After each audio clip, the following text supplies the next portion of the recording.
कैसे हैं आप? उम्मीद करती हूँ आप सब अच्छे होंगे। दोस्तों ज़िंदगी ज़िम्मेदारियों का नाम है।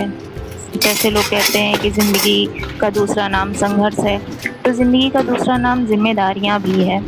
जब हम अपनी-अपनी ज़िम्मेदारियाँ निभाते हैं तभी सही ढंग से हमारी ज़िंदगी चलती है और अगर हम अपनी ज़िम्मेदारियों से मुँह मोड़ लेते हैं, तो वहीं हमारी ज़िंदगी की गाड़ी डगमगाने लगती है।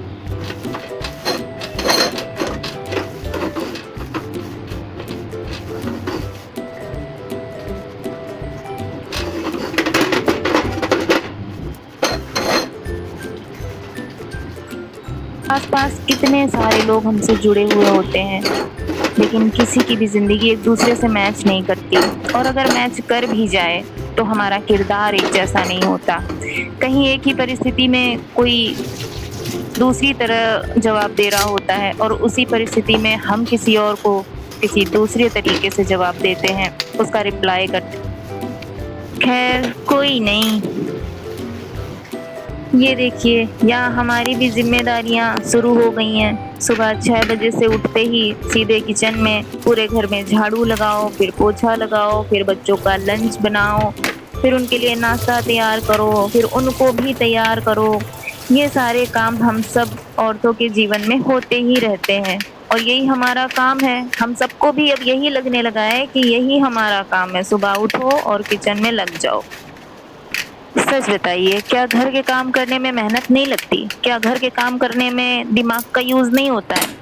लेकिन जब कुछ लोग वहीं पे ये कहते हैं ना कि यार तुम लोग तो दिन भर घर पे ही रहती हो, करना क्या होता है तुम लोग को? बस वही खाना बना लिया, झाड़ू पोछा कर लिया बस। अब आप बताइए, क्या सिर्फ़ खाना बना लेने से और झाड़ू पोछा कर लेने से पूरा दिन निकल जाता है? बस इतना ही करने में पूरा दिन निकल जाता है? और भी बहुत से काम होते हैं, जो इन लोगों को मालूम नहीं रहता है। और ये जो बाहर निकल कर काम करने वाले जो हमारे घर के पतिदेव लोग होते हैं, उनको ये लगता है कि वो ज़्यादा मेहनत करते हैं, उन पे ज़्यादा प्रेशर है। भाई हमारे सर पे भी प्रेशर है, हम भी दिन भर यही सोचते हैं बच्चे आएँगे तो क्या खाएँगे, क्या बना दूँ? रात को पति आएँगे तो क्या करना है, कैसे कर दूँ? सब कुछ मैनेज करना है, ये करना है, वो करना है, बहुत से काम होते हैं। इन सब के चक्कर में हम अपना ध्यान रख ही नहीं पाते हैं। सच बताऊँ आपको कल रात को मुझे चक्कर आ रहा था, मेरा सर घूम रहा था। लेकिन इसके बावजूद भी मैंने खाना बनाया, अपने काम किए, जब मैं मुझसे मेरे से बिल्कुल हो नहीं रहा था तब जाकर मैं लेट गई और जो काम छूट गया वो छूटा ही पड़ा रहा। सुबह मैं जब उठी तो सारा काम वैसा ही फैला पड़ा हुआ था। मैं सुबह उठी तो मैंने सब कुछ फैला हुआ देखा, मेरा दिमाग खराब हो गया।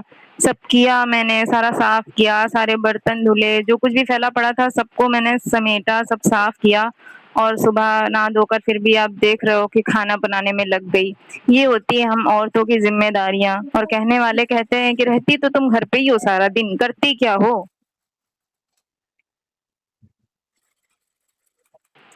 कितना अच्छा मसाला पक के तैयार हुआ है।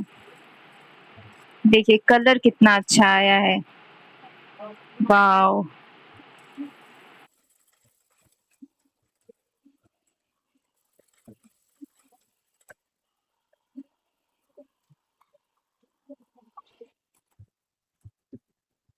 ये चाय मैं अपने बेटे के लिए निकाल रही हूँ, उसने चाय नाश्ता नहीं किया था तो उसे चाय दे और उस मखाने दे रही हूँ, जो मैंने अभी फ्राई करे थे।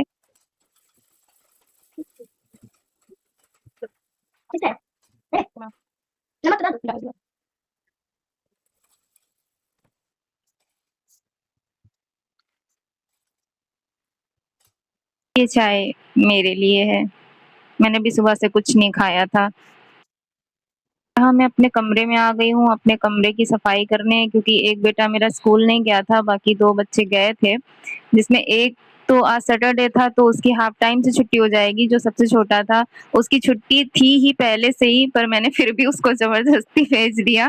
वो मुझसे बोल रहा था कि मम्मी आज मेरी छुट्टी है, मैम ने बोला था कि तुम कल स्कूल मत आना, आज कल तुम्हारी छुट्टी है और आज वो बोल रहा है मुझसे कि मम्मी मैम ने ऐसा-ऐसा बोला था, मैंने कहा नहीं तुम झूठ बोल रहे हो।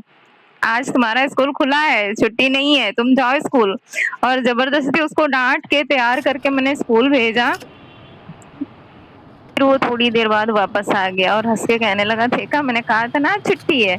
यहाँ ये मेरे छोटे से मेहमान, छोटे से सदस्य मेरे घर के सबसे नन्हे, सबसे प्यारे से सदस्य हैं, इनको भी जब भूख लगती है बहुत चिल्लाते हैं, इसलिए इनको भी खाना देने आ गई।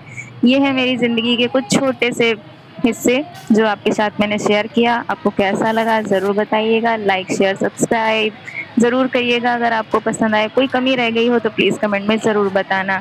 Thank you, bye-bye.